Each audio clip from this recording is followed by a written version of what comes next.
So guys time వచ్చేసరికి around 1:05 అయితే అవుతుంది అండ్ కనకదుర్గమ్మ గుడి.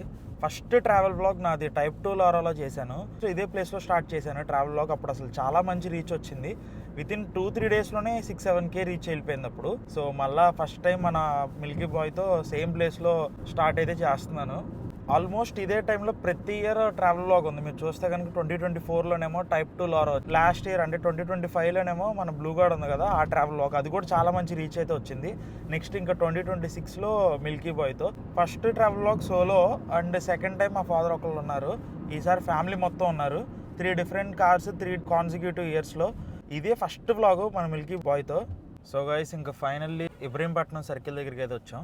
ఇవాళ అసలు వీకెండ్ కాకపోయినా చాలా ట్రాఫిక్ ఉంది అసలు భవానీపురం నుంచి ఇబ్రహీంపట్నం వరకు. సో చూడండి, ఎందుకనో మేబీ ఎగ్జామ్స్ ఏమైనా అయిపోయినాయేమో, ఎందుకంటే రోడ్ మొత్తం పేపర్సే ఉన్నాయి ఎక్కడ చూసినా కానీ. దానివల్ల అనుకుంటా కానీ ట్రాఫిక్ అయితే చాలా ఎక్కువ ఉంది అసలు. వీకెండ్లో కన్నా ఎక్కువ ఉంది, చాలాసేపు పట్టేసింది. ఇంకా టైం వచ్చేసరికి 1:34 అయితే అవుతుంది. ఎంటైర్ ఈ విజయవాడ టు హైదరాబాద్ రూట్ మొత్తంలో నా ఫేవరెట్ పార్ట్ అయిన రోడ్ అనమాట ఇది. కంచికచర్ల ఉంటుంది కదా ఆంజనేయ స్వామి బొమ్మ దాటాక, ఈ రోడ్ నాకు చాలా చాలా ఇష్టం. చూడండి ఇంత ఫాస్ట్లో ఉన్నా చూసారు అట్లా వచ్చేసింది, రోడ్ క్రాస్ చేసింది. ఇదంటే జర్మన్ కార్స్ మనకి హై పర్ఫార్మెన్స్ బ్రేక్స్ ఉంటాయి కాబట్టి ప్రాబ్లం లేదు. కానీ ఫర్ ఎగ్జాంపుల్ నా పల్స్ ఉంది, ఆ పల్స్ అట్లాంటి వాటిలో ఇంత ఫాస్ట్ వెళ్ళకూడదు. వాటి బ్రేక్ స్కిడ్ అయిపోయింది, మనకి డేంజరే వాళ్ళకి డేంజరే. సో ఇండియన్ రోడ్స్లో మనకు తెలిసిందే కదా, సడన్గా ఏదైనా యానిమల్స్ వచ్చేస్తాయి, ఒక్కొక్కసారి మనుషులు వచ్చేస్తారు. సో చూసుకొని జాగ్రత్తగా వెళ్ళడం చాలా చాలా ఇంపార్టెంట్. ఎంత లగ్జరీ కార్ అన్నా ఎంత స్పోర్ట్స్ కార్ అన్నా కానీ మన సేఫ్టీ మాత్రం చాలా చాలా ఇంపార్టెంట్. కార్ పోతే ఇంకోటి కొనుక్కోవచ్చు, మనకేమన్నా అవుతే అది మళ్ళీ తిరిగి రాదు. కాబట్టి ఖచ్చితంగా మీరు ఏ కార్ డ్రైవ్ చేసినా ఎప్పుడన్నా సరే సీట్ బెల్ట్ లేకుండా మాత్రం అస్సలు డ్రైవ్ చేయకండి. అండ్ చూడండి అసలు దీని పర్ఫార్మెన్స్ 140లో ఉన్నాను, ఎంత పెద్ద టర్నింగ్ ఉన్నా ఎంత స్మూత్గా తిరిగిపోతుందో. అది జర్మన్ డైనమిక్స్ అంటే.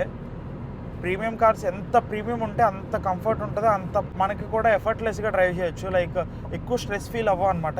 ఇప్పుడు ఇవాళ మార్నింగ్ బయలుదేరాను కదా అరౌండ్ 1కి. ఇప్పుడు నేను హైదరాబాద్ వెళ్ళి హైదరాబాద్లో నాకు ఒక 2-3 ప్లేసెస్లో వర్క్స్ ఉన్నాయి. అవన్నీ అయిపోయాక మళ్ళీ రిటర్న్ వచ్చేస్తాను సేమ్ డేలో. కొంచెం కూడా స్ట్రెస్ కానీ స్ట్రెయిన్ కానీ అసలు ఏది అవ్వను, అంత ఈజీగా ఉండేది. ఇట్లాంటి లగ్జరీ కార్స్ ప్రీమియం కార్స్ అంటే హైయెస్ట్ లెవెల్ సెగ్మెంట్స్వి. ఇంకా దీని తర్వాత A8L ఉంటుంది, మీకు ఆల్రెడీ తెలిసే ఉంటుంది. A7కి దీనికి పెద్ద వేరియేషన్ ఏమి ఉండదు, కానీ A8L మాత్రం ఇంకా ఎక్స్ట్రీమ్ కంఫర్ట్ ఉంటుంది. Like ventilated seats, massage seats, heated seats అన్నీ. సో అట్లా ఇంకెంత ప్రీమియంకి వెళ్తే మనకు అంత కంఫర్ట్ ఉంటుంది. అసలు మనం స్ట్రెస్ అనేది అసలు ఇంపాసిబుల్. అసలు ఎంత ఒక 1000-1500 కిలోమీటర్స్ సేమ్ డేలో డ్రైవ్ చేసినా ఏం తెలియదు. ఆ సీట్ కంఫర్ట్ కూడా ఎక్సలెంట్ ఉంటుంది. నార్మల్గా మనం చూసుకున్నట్టయితే ఫర్ ఎగ్జాంపుల్ వెంటోలో అట్లాంటి అనుకోండి, ఓన్లీ జస్ట్ హైదరాబాద్ వెళ్ళేసరికి కొంచెం టైర్డ్ అయిపోతాం, దీంట్లో అసలు ఉండదు. అది కాక ఇప్పుడు ఫర్ ఎగ్జాంపుల్ ఇప్పుడు కార్ అడ్డొచ్చింది అనుకోండి, మనకి బ్రేక్ వేస్తాం కదా, లైక్ ఇప్పుడు ఒక 150 నుంచి 80కి అట్లా వచ్చేసాం అనుకోండి, మళ్ళీ 150కి వెళ్ళడానికి ఎక్కువసేపు ఏం పట్టదు ఇది. సో మనకి ఫాస్ట్గా పికప్ ఉండడం వల్ల, ఎక్కువగా టైం పట్టకపోవడం వల్ల మనకి జర్నీ కూడా చాలా ఫాస్ట్ అయిపోతుంది. వితిన్ సెకండ్స్లోనే మళ్ళీ మనం సేమ్ స్పీడ్ అచీవ్ చేసేస్తాం. సో అది ఇంకా నాకు తెలిసి దగ్గరలో ఫస్ట్ టోల్ గేట్ కూడా వస్తుంది. సో గైస్ ఇంకా మాటల్లోనే ఫస్ట్ టోల్ గేట్కి అయితే వచ్చేసాం. సో చూడొచ్చు ఫస్ట్ టోల్ గేట్కి వచ్చేసాం. ఎన్నో ఇయర్స్కి గాయస్ ఇక్కడ ఫ్లైఓవర్ అయితే వేశారు. యాక్చువల్లీ ఇదివరకు ఇటు నుంచి వెళ్ళాల్సి వచ్చేది. సో ఇంక ఈ ఫ్లైఓవర్ కూడా ఓపెన్ అయితే అయిపోయింది. అసలు ఈ ఫ్లైఓవర్ లేకపోవడం వల్ల అటు సైడ్ మొత్తం రైనీ సీజన్లో ఏమైపోయిందని మొత్తం గుంటలు పడిపోయేది. ఇట్లాంటి ఎయిర్ సస్పెన్షన్ లేకపోతే లో గ్రౌండ్ క్లియరెన్స్ ఉన్న కార్లన్నీ తీసుకెళ్ళాలంటే చాలా ప్రాబ్లం అయిపోయేది అసలు. ఎందుకంటే కింద తగిలేది, లేకపోతే ఎయిర్ సస్పెన్షన్ పైకి రైస్ చేయడం, ఇవన్నీ చాలా ప్రాబ్లమ్స్ ఉండేవి. ఫైనల్లీ ఇంకా ఈ ఫ్లైఓవర్ ఓపెన్ అయిపోయాక చాలా ప్రశాంతంగా ఉంది ఇప్పుడు మాత్రం. నేను నా ఇన్స్టాగ్రామ్లో ఒక చిన్న స్టోరీ అయితే పెట్టాను, లైక్ April 1 కదా, సో మీ అందరినీ ఒక చిన్న ప్రాంక్ చేద్దాం అని చెప్పని. గైస్ నేను ఇట్లా కన్సిస్టెంట్గా ఉండలేకపోతున్నాను, టైం టు టైం అప్డేట్ ఇవ్వలేకపోతున్నాను, కాబట్టి ఇంకా కంప్లీట్ బ్రేక్ తీసుకుందాం అనుకుంటున్నాను ఇన్స్టాగ్రామ్ నుంచి కానీ యూట్యూబ్ కానీ అని చెప్పని. సో అప్పుడు అసలు నాకు ఎన్ని రిప్లైస్ వచ్చినాయి అంటే, వీడు చూడండి అసలు రోడ్ మధ్యలో రాంగ్ రూట్లో తిప్పేశాడు. ఇట్లాంటి వాళ్ళ వల్ల యాక్సిడెంట్లు అవుతూ ఉంటాయి మనం కరెక్ట్గా వెళ్ళినా కానీ. సో ఇంకా మాటలు అప్పుడే సెకండ్ టోల్ గేట్ దగ్గరికి వచ్చేసాం. సో టోల్ గేట్ క్రాస్ చేశాక చెప్తాను మీకు. సో గైస్ యాక్చువల్లీ అసలు నేను నిన్న పెట్టిన స్టోరీకి ఆ రిప్లైస్ ఎన్ని రిప్లైస్ వచ్చినాయి అంటే, నాకు విపరీతమైన రిప్లైస్ వచ్చినాయి. మీరు ప్యాషన్తో చేస్తున్నారు కదా, కంటిన్యూ చేయండి బ్రో, ఆపకండి అని చెప్పాను ఒకళ్ళు. ఇంకొకళ్ళు అయితే లేట్ అయినా పర్లేదు, మీ వ్లాగ్స్ అయితే కంటిన్యూ చేయాల్సిందే, రావాల్సిందే, మాకు ఎంతో నాలెడ్జ్ ఇచ్చారని చెప్పాను ఇంకొకళ్ళు. అట్లా ఎంతోమంది ఎన్నో రిప్లైస్ ఇచ్చారు. అసలు ఫస్ట్ ఆఫ్ ఆల్ ఇప్పుడు నేను ఏదైతే వ్లాగ్స్ ఎంత చేస్తున్నానో ఇది నాకు అసలు ప్రాఫిటబులే కాదు. నాకు మానిటైజ్ అయిందే కానీ నాకు వచ్చే అమౌంట్ అసలు చాలా తక్కువ అనమాట. అసలు ఆ అమౌంట్తో మనం ఫ్యూయల్ కూడా కొట్టించుకోలేము, అంత అమౌంట్ అనమాట, అంత తక్కువ వస్తున్నాయి. ఎందుకంటే మనకి ఇంకా కంప్లీట్గా వ్యూస్ కానీ లేకపోతే సబ్స్క్రైబర్స్ కానీ ఇంకా అంత పెద్ద గ్రేట్గా అయితే ఏం లేదు కదా. సో కానీ నేను చేస్తున్న కూడా నేను ఏదో మనీ సంపాదించేయాలి లేకపోతే ఇంకేదో రీజన్ అయితే కాదు. ఓన్లీ రీజన్ ఏంటంటే నాకు ఇదంతా ప్యాషన్ కొద్దీ, లైక్ మన తెలుగు కార్ కమ్యూనిటీలో కూడా అందరికీ నాలెడ్జ్ ఉండాలి, అందరినీ మంచిగా కార్స్ యూజ్ చేసేలా చేయాలి, వాళ్ళకి నాలెడ్జ్ ఇచ్చి అని చెప్పని నేను ఇదంతా చేస్తున్నాను అనమాట. ఇది చాలా వ్లాగ్స్లో చెప్పాను నేను ఆల్రెడీ. సో దాని గురించి అని చెప్పని నేను ఇదంతా చేస్తున్నాను. అసలు ప్రాఫిటబులే కాదు, ఇన్ఫ్యాక్ట్ చెప్పాలంటే చాలా టైం అయితే చాలా కన్జ్యూమ్ అవుతూ ఉంటుంది అనమాట ఈ వ్లాగ్స్కి. ఎందుకంటే నేను వ్లాగ్ తీయాలంటే ప్రాజెక్ట్ చేశాను అనుకోండి, మనీ అనేది కంప్లీట్ సెకండరీ. నాకైతే ఫస్ట్ థింగ్ ఏంటంటే టైం చాలా వాల్యుబుల్. సో వ్లాగ్ తీయాలంటే దాన్ని ముందు రోజు నుంచే మొత్తం నీట్గా క్లీన్గా ఉంచాలి, కార్ ఇంటీరియర్ కానీ ఎక్స్టీరియర్ కానీ. నేను కంప్లీట్ పీస్ ఆఫ్ మైండ్తో కాన్సన్ట్రేటెడ్గా వ్లాగ్ తీయాలి, కార్ కూడా నీట్గా ఉండాలి, లేకపోతే నాకు సరిగ్గా తీయబుద్ధి కాదు. సో ఇంకా పర్ఫెక్ట్ కండిషన్లో ఉంచాలి. లేదా ప్రాజెక్ట్ తీసుకోండి, ఒక ప్రాజెక్ట్కి నేను ఎన్నో ల్యాక్స్ ఇన్వెస్ట్మెంట్ పెడతాను. మోస్ట్ రీసెంట్ ప్రాజెక్ట్ అయితే కనుక మీరు చూసినట్టయితే నాది Q5 ఉంది కదా, Q5కి చాలా పెట్టాను ఇన్వెస్ట్మెంట్. అసలు ఎంత పెట్టానంటే దానికి ఒక వ్లాగ్ కూడా తీస్తానని చెప్పాను ఆల్రెడీ మీకు, లైక్ కంప్లీట్ ప్రాజెక్ట్కి కాస్ట్ ఎంత అయిందనేది. మెయిన్ థింగ్ ఏంటంటే నా పర్సనల్ వర్క్స్లో ఇంకా బిజినెస్ పనుల్లో ఉండి నేను వ్లాగ్ తీయడానికి టైం సరిపోకే ఇంత లేట్ అయితే అయిపోతుంది. నాకు టైం లేకపోయినా నేను ఎందుకు చేస్తున్నానంటే నేను ప్యాషన్తో చేస్తున్నాను, మీ అందరికీ నాలెడ్జ్ ఇవ్వాలని చెప్పని. అండ్ దానికన్నా ముందు ఏంటంటే డే 1 నుంచి మీరు అందరు ఇచ్చిన లవ్ అండ్ సపోర్ట్ ఏదైతే ఉందో, నాకు మేబీ ఒక 3.9 ఎంతో సంథింగ్ సబ్స్క్రైబర్స్ ఉన్నా, నాకు వచ్చిన లవ్ అండ్ సపోర్ట్ ఒక 1 మిలియన్ సబ్స్క్రైబర్స్ ఉంటే ఎలా వస్తుందో అలా వచ్చింది. సో కేవలం నాకు ఇది టైం చాలా వాల్యుబుల్ అని తెలిసినా కానీ నేను టైం చాలా స్పెండ్ చేస్తాను అనమాట. వ్లాగ్ తీయడానికి ఒక 1-2 డేస్, నెక్స్ట్ ఎడిట్ చేయడానికి ఒక హాఫ్ డే 1 డే, ఇట్లా ఒక వ్లాగ్కి 2-3 డేస్ పోతాయి అనమాట. నా వర్షంగానే ఏదైనా పడింది అనుకోండి, ఆ వ్లాగ్ అంతటితో బ్రేక్, మళ్ళీ నెక్స్ట్ కంటిన్యూ చేయాలి ఇంకొక రోజు. లేదా సడన్గా ఏదైనా ఫ్రెండ్స్ బయటకు వెళ్దామన్నా లేకపోతే నాకు ఏదైనా ఇంట్లో పని పడినా కానీ ఇంకెంపటినే ఎండ్ అయిపోద్ది ఆ వ్లాగ్ అక్కడితో. మళ్ళీ కంటిన్యూ చేయాలి, అదొక టైం కన్జ్యూమింగ్ అయిపోతుంది. లైక్ 1 డేలో అవ్వాల్సింది 2 డేస్ అయిపోతుంది. అయినా కానీ నేను ఏ వ్లాగ్ కూడా ఆపను.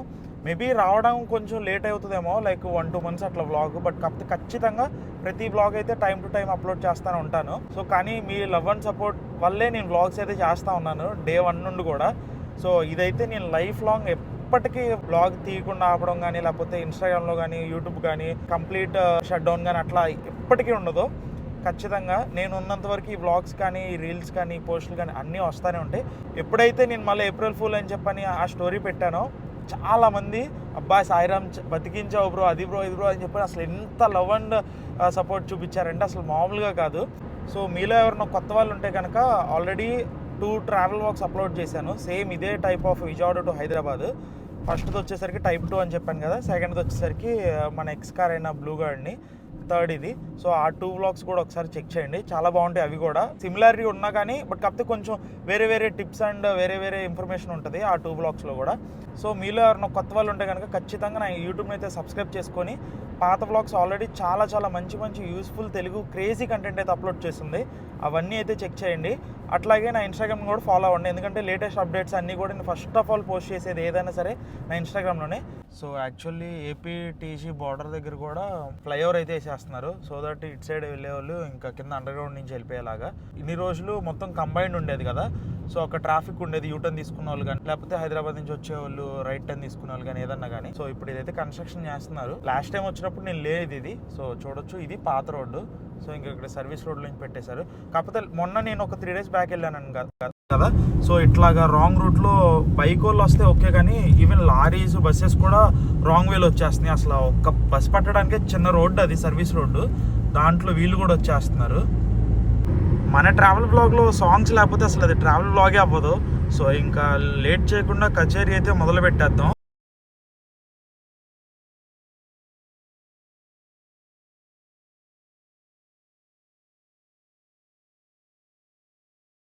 ఒక 2:35కి అయితే సూర్యాపేట వచ్చి, సో ఇంక ఇప్పుడు టైం వచ్చేసరికి 2:42 అవుతుంది.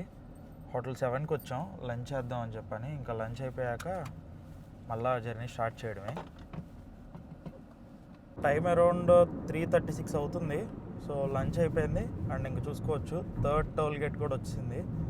సో ఇంక ఇక్కడ నుంచి కొంచెం లేట్ అయిపోయింది, ఇప్పటికే ఒక 1 hour దాకా 50 minutes అట్లా లంచ్కి అయిపోయింది కాబట్టి. సో ఇంకా వ్లాగ్ కొంచెం ఆపేసి ఫాస్ట్గా వెళ్ళిపోవాలి. A few moments later. So guys time వచ్చేసరికి అరౌండ్ 5 అవుతుంది. 1:05కి విజయవాడలో స్టార్ట్ అయ్యాం కదా. 4 అవర్స్ ఒక 40-50 మినిట్స్ ఏమో లంచ్ కాగాం. అరౌండ్ ఒక 3 or 15 మినిట్స్లో అయితే ఫైనల్లీ హైదరాబాద్ అయితే రీచ్ అయిపోయాం. సో ఇప్పుడు ఇంకా నాకు కొన్ని వర్క్స్ ఉన్నాయి, అవి చూసుకున్న తర్వాత వ్లాగ్ అయితే కంటిన్యూ చేస్తాను. ఎందుకంటే ట్రాఫిక్ కూడా ఉంటుంది కాబట్టి మళ్ళీ ఇబ్బంది అవ్వకుండా సరిపోతుంది. సో గైస్ టైం వచ్చేసరికి అరౌండ్ 8:20 అయితే అయింది. సో ఇంకా వచ్చిన పనులు అన్నీ అయితే అయిపోయినాయి. సో ఇంక ఇప్పుడు రిటర్న్ అయితే స్టార్ట్ అయిపోయాను. ఎగ్జాక్ట్ ఇప్పుడు ఎల్బీ నగర్ మెట్రో కింద ఉన్నాను. ఇప్పుడు చూడాలి ఎన్ని అవర్స్లో విజయవాడ వెళ్తాం అనేది. ఇంకా దారిలో ఒకసారి డిన్నర్కి ఒకటి ఆపాలి అంతే. ఇంకా మ్యాక్సిమం ఇంకా ఆగే పని కూడా ఏం లేదు. చూడాలి ఏ టైంకి వెళ్తాం ఏంటి అనేది.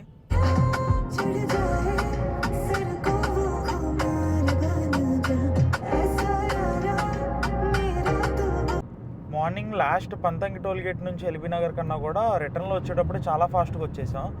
లైక్ ఎల్బీ నగర్ నుంచి ఫస్ట్ టోల్ గేట్ చూడండి, ఆల్రెడీ ఫస్ట్ టోల్ గేట్కి వచ్చేసాం. ఇప్పుడే చాలా ఫాస్ట్గా వచ్చినట్టు అనిపించింది. అండ్ ఇంకొకటి డే టైంలో నేను యాక్చువల్లీ ఇంటీరియర్ లైటింగ్ ఏదైతే ఉంటుందో స్పీడోమీటర్ది, ఇది కంప్లీట్ ఇంటీరియర్ లైటింగ్ మొత్తానికి ఇక్కడ బటన్ వస్తుంది కదా, అది కంప్లీట్ డిమ్లో పెడతానమాట. ఎందుకంటే అది రెగ్యులర్గా యూజ్ చేసి ఏమవుతుందంటే ఈ స్క్రీన్స్ అన్నీ మొత్తం సమ్ సార్ట్ ఆఫ్ హీట్ అయిపోయి బర్న్ అయిపోయినట్టు అయిపోయింది స్క్రీన్ అనేది. దీని చాలా బ్రాండ్ న్యూ కండిషన్లో ఉన్నాయి. సో అందుకని చెప్పని దీన్ని నీట్గా అట్లా ఉంచడం కోసం తక్కువ ఉంచాను. సో ఇప్పుడు నైట్ అయింది కాబట్టి మనం దీన్ని ఇప్పుడు పెంచుదాం. సో చూడండి ఫుల్ పెట్టేశాను. సో గైస్ చూడొచ్చు మైలేజ్ ఇప్పుడు నేను కొంచెం అంత ఎక్కువ ఫాస్ట్ వెళ్ళలేదు కాబట్టి అరౌండ్ 15.7 అట్లా వస్తుంది. మార్నింగ్ అంటే 150 to 170 ఆ రేంజ్లో ఉన్నాను కాబట్టి 12.7 12.5 అట్లా వచ్చింది. సో యాక్చువల్లీ ఆ స్పీడ్కి ఆ మైలేజ్ వచ్చిందంటే చాలా గ్రేటే. సో ఇంకా మాటల్లోనే ఒరిస్సా డాబాకు కూడా వచ్చేసాను. A few moments later. Orissa డాబాలో రోటీ ప్లస్ కాజు చికెన్ తిన్నాను అనమాట. అక్కడ కాజు చికెన్ అండ్ రమ్మ చికెన్ రెండు బాగుంటాయి. మీరు ఎప్పుడన్నా వచ్చేటప్పుడు అంటే ట్రై చేయండి. ఎయిర్ సస్పెన్షన్ వల్ల కానీ ఈ స్టీరింగ్ కూడా కంఫర్ట్ మోడ్లోనే ఉంది అంతా. బ్రేకింగ్ కానీ అసలు ఏదన్నా కానీ ఎక్సలెంట్. చూడండి అసలు నేను ఎంత ఈజీగా ఓవర్టేక్లు చేస్తున్నాను. ఎఫర్ట్లెస్, ఇది పిచ్చ ఎఫర్ట్లెస్ అనమాట. నేను సింగిల్ హ్యాండ్తో డ్రైవ్ చేస్తున్నాను అది కాక. సో చూడండి ఇప్పుడు నేను ఏ మోడ్లో పెట్టాను, కంఫర్ట్లోనే ఉంది ఆల్రెడీ. నెక్స్ట్ ఇంకా ఇది మొత్తం కూడా ఇక్కడ ఇంటీరియర్ అంబియంట్ లైటింగ్ వచ్చింది ఇదంతా. సో నెక్స్ట్ ఇంకా ఫుడ్ దగ్గర మొత్తం ఇదంతా చూస్తాం ఎట్లా ఉంటుందంటే ఒక ఎయిర్ క్రాఫ్ట్ ఇన్స్పైర్డ్ ఉంటుంది. ఈ గేర్ లివర్ కూడా మీకు చాలామందికి తెలిసే ఉంటుంది, ఎయిర్ క్రాఫ్ట్ ఇన్స్పైర్డ్ ఇది కూడా. సో చూడొచ్చు. సో మొత్తం అన్నీ క్లీన్గా భలే ఉంటుంది అసలు. కాక్పిట్ మొత్తం ఒక ఎయిర్ప్లేన్కి ఎట్లా ఉంటుందో అట్లా ఉంటుంది. గైస్ నైట్ డ్రైవింగ్లో నాకు తెలిసి 2 మోస్ట్ ఇంపార్టెంట్ థింగ్స్ అనమాట. ఫస్ట్ వచ్చేసరికి ఏదైతే ఫ్రంట్ విండ్షీల్డ్ ఉందో ఆ విండ్షీల్డ్ మొత్తం క్లీన్ అండ్ క్లియర్లో ఉండాలి.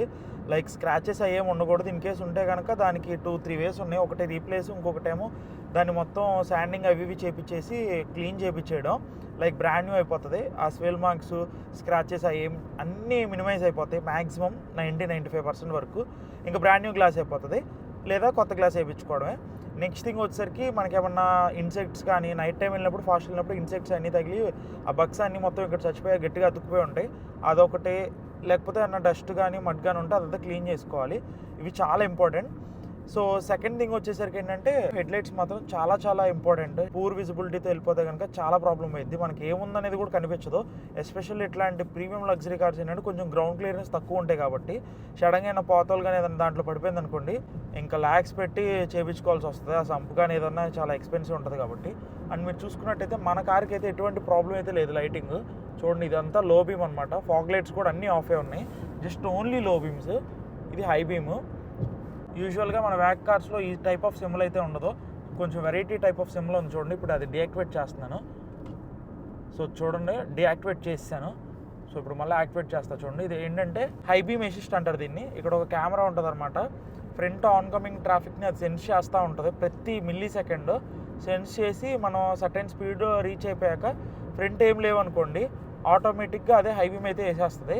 సో మనకి ఇంకా రోడ్ విజిబిలిటీ అదేం ప్రాబ్లం లేకుండా. ఇన్ కేస్ ఫ్రంట్ కనుక వేరే ఏదన్నా కార్ కనుక ఉంటే కనుక ఆటోమేటిక్గా అదే లో బీమ్ కూడా వేసేస్తుంది. ఇప్పుడు చూడండి ఇక్కడ కొంచెం మూవింగ్ ఆబ్జెక్ట్స్ ఉన్నాయి కాబట్టి ఇంకా అది లో బీమ్లో ఉంచింది. సో చూసారా గైస్ ఆటోమేటిక్గా హై బీమ్ లో బీమ్ రెండు అదే చేసేసింది. నేను సింగిల్ హ్యాండ్తోనే డ్రైవ్ చేస్తున్నాను.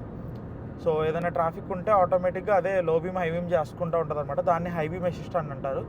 యూజువల్గా కొన్ని కార్స్కి ఇది మనం రెట్రోఫిట్ కూడా చేసుకోవచ్చు, బట్ కాకపోతే అవన్నీ ఎక్స్పెన్సివ్. ఈ ఫీచర్స్ అన్నీ మన ఆడి A6 C7 మోడల్ 4th జనరేషన్కి అయితే 2011లోనే ఇచ్చేశారు. Top and technology variant. మన కార్ టెక్నాలజీ వేరియంటే కదా. 2011 to 14 ఉన్న ఆడి A6కి 2 types ఆఫ్ హెడ్లైట్ అయితే ఇచ్చారు. ఫస్ట్ థింగ్ వచ్చేసరికి ఏంటంటే బైజోన్ అండ్ ల్యాంప్. సిమిలర్గా మీకు చెప్పాలంటే నా టైప్ 2 లోరా కానీ టైప్ 1 లోరాలో ఉండే type of buy zone and lamp system అయితే ఇచ్చారు హెడ్లైట్. నెక్స్ట్ ఇంకా premium version like technology variant top of the spec అది. సో ఆ వేరియంట్ తీసుకుంటే కనుక ఇప్పుడు నా కార్కు ఉన్నట్టుగా కంప్లీట్ LED మ్యాట్రిక్స్ హెడ్లైట్స్ వస్తాయి. సో ఇదేంటంటే ఆడి అడాప్టివ్ హెడ్లైట్ కూడా వర్క్ అవుతుంది. ఆన్కమింగ్ ట్రాఫిక్ని అది వేరీ చేసి ఆటోమేటిక్గా అక్కడ వరకు లైట్ ఆపేయడం, ఇంకా ఈ హై బీమ్ అసిస్ట్ ఇట్లాంటివన్నీ ఉంటాయి. ఆ బైజోన్ అనే హెడ్ ల్యాంప్ ఏదైతే చెప్పానో దానికైతే ఇవన్నీ అయితే ఉండవు. నెక్స్ట్ ఇంకా 2015 నుంచి ఏం చేశారంటే ఇంక ఇట్లా 2 types ఆఫ్ హెడ్లైట్స్ కాకుండా లో ఎండ్ తీసుకున్న, టాప్ ఎండ్ తీసుకున్న, మిడ్ వేరియంట్ తీసుకున్న, ఏ వేరియంట్ తీసుకున్నా చూడండి అదే మళ్ళీ హై బీమ్ ఆన్ చేసేసింది. ఇప్పుడు హై బీమ్ కూడా ఆఫ్ చేసేసింది చూసారా. మళ్ళీ అదే ఇట్లా ఆటోమేటిక్గా అదే ఆన్కమింగ్ ట్రాఫిక్ని బట్టి సెన్స్ చేస్తూ ఉంటుంది. Complete front car view like left అవ్వచ్చు, రైట్ అవ్వచ్చు. చూడండి ఇప్పుడు మళ్ళీ ఆన్ చేసింది, మళ్ళీ ట్రాఫిక్ ఉందని అదే బీమ్ వేసి ఆఫ్ చేసేసి. సో ఇట్లా చాలా హై ఎండ్ టెక్నాలజీ ఫీచర్స్ అన్నీ అయితే ఇచ్చేసారనమాట అప్పట్లోనే, ఆల్మోస్ట్ 15 years క్రితమే. ఇంకా 2015 నుంచి అయితే ఇంకా కంప్లీట్గా మేట్రిక్స్ ఎడిషన్ అని పెట్టేశాడు నేమ్లోనే. యాక్చువల్లీ దీనికి కూడా మేట్రిక్స్ హెడ్లైట్సే, దానికి దీనికి సేమ్ టెక్నాలజీ, జస్ట్ డిజైన్ మారుతుంది అంతే, వేరియేషన్ ఏమి ఉండదు. సో ఈ హెడ్లైట్స్ మాత్రం నాకు చాలా చాలా ఇష్టం. ప్రెజెంట్ ఉన్నది అండ్ దీని ఫేస్ లిఫ్టెడ్ వర్షన్ అన్నిటికన్నా కూడా నాకైతే ఓన్లీ 2011 to 14 ఉన్న ఆడి A6 హెడ్లైట్స్ చాలా చాలా ఇష్టం. అందుకే ఇది నా థర్డ్ ఆడి A6. ఇంకా మిగతా అంతా ఇంటీరియర్ వైజ్ కానీ ఇంకా ఇంజన్ వైజ్ కానీ పెద్ద చేంజెస్ అయితే ఏం లేవు. అంతా మైన్యూట్ వెరీ మైన్యూట్ అనమాట. దీన్ని దానిలోకి కూడా కన్వర్ట్ చేయొచ్చు, మీకు తెలిసే ఉంటుంది. RS6 బాడీ కిట్స్ కానీ ఇంకా మేట్రిక్స్ వర్షన్ అవన్నీ మొత్తం. సో గైస్ చూసారా ఆటోమేటిక్గా హై బీమ్ ఆన్ అయిపోయింది చూడండి, మళ్ళీ ఆటోమేటిక్గా లో బీమ్ అయిపోయింది. లైక్ అటు సైడ్ ట్రాఫిక్ ఏదైతే ఉందో దాన్ని కూడా ఇది సెన్స్ చేస్తూ ఉంటుంది అనమాట. సో చూడండి మళ్ళీ ఆఫ్ అయిపోయింది చూసారా, అక్కడ ఉందా నెక్స్ట్ ఇటు కూడా.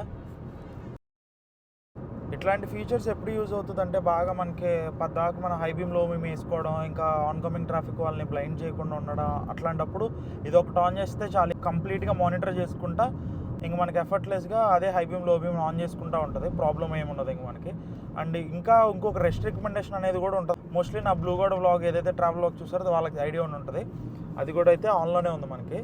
చూడండి డ్రైవర్ అసిస్ట్లో మనకి రెస్ట్ రికమెండేషన్ ఆన్లో ఉంది చూసారా. సో ఇది కూడా యాక్చువల్లీ ఒక few hours like few kilometres అట్లా డ్రైవ్ చేస్తే ఆటోమేటిక్గా అదే మనకి చెప్పేస్తుంది అనమాట. లైక్ మీరు రెస్ట్ తీసుకోండి కొంతసేపు అని చెప్పని ఇక్కడ వస్తుంది కాఫీ సింబల్ లాగా అట్లా వచ్చి. సో అది కూడా చాలా మంచి యూస్ఫుల్ ఫీచర్. లైక్ మనం మర్చిపోయినా కానీ కొంచెం రెస్ట్ తీసుకుంటే మనకి డిస్ట్రాక్ట్ అవ్వం కదా మళ్ళీ స్లీప్ రావడం అట్లాంటివి. సో యాక్చువల్లీ ఇవన్నీ చాలా తక్కువ ఫీచర్స్ చెప్తున్నాను, దీనికి ఇంకా నెంబర్ ఆఫ్ ఫీచర్స్ ఉన్నాయి. న్యూ కార్ వ్లాగ్లో కార్ గురించి ఎక్స్ప్లెయిన్ చేస్తాను లైక్ మొత్తం కంప్లీట్గా. నెక్స్ట్ ఇంకా కంప్లీట్ రివ్యూ ఒక సపరేట్ డెడికేటెడ్ వ్లాగ్ తెస్తాను. ఇంకా అసలు pin to pin Audi A6 Telugu review ఇప్పటివరకు నాకు తెలిసి అయితే యూట్యూబ్లో లేదు, అది చేద్దాం, చేసి పెట్టేద్దాం.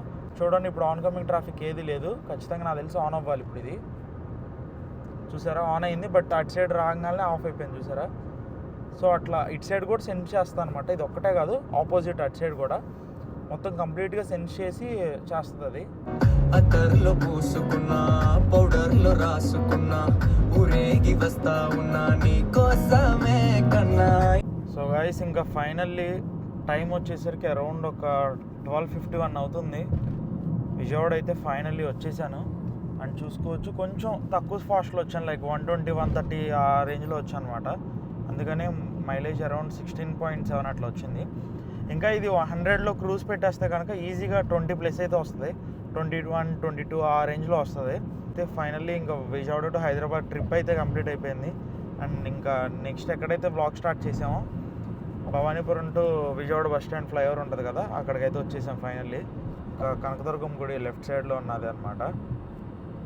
సేమ్ డేలో రిటర్న్ కూడా అయిపోయాను. ఇది మన బ్లాగ్ అయితే. సో కొత్త వాళ్ళు ఎవరైనా ఉంటే కనుక ఖచ్చితంగా నా ఇన్స్టాగ్రామ్ ఫాలో అవ్వండి. అట్లాగే పాత బ్లాగ్స్ అన్నీ నా యూట్యూబ్లో అన్నీ చెక్ చేసి సబ్స్క్రైబ్ కూడా చేసుకోండి. ఇంకా కమింగ్ బ్లాగ్స్లో దీన్ని కంప్లీట్ రివ్యూ ఒకటి పెడతాను. ఇంకా నెక్స్ట్ సర్వీస్ బ్లాగ్స్ ఉన్నాయి, ఏసీ సర్వీస్ ఒకటి ఉంది, జనరల్ సర్వీస్ ఒకటి ఉంది, నెక్స్ట్ న్యూ కార్ బ్లాగ్ ఒకటి, ఇంకా మన వేరే కార్స్వి అన్నీ అయితే అప్లోడ్ చేస్తాను. సో లైక్ చేయండి, కామెంట్ చేయండి, షేర్ చేయండి. కొత్త వాళ్ళు ఉంటే సబ్స్క్రైబ్ చేసుకోవడం మాత్రం మర్చిపోబాకండి. సో ఇట్లాగే మీ సపోర్ట్ ఇస్తారని ఆశిస్తూ నేను మీ దినేష్ని సైనింగ్ ఆఫ్.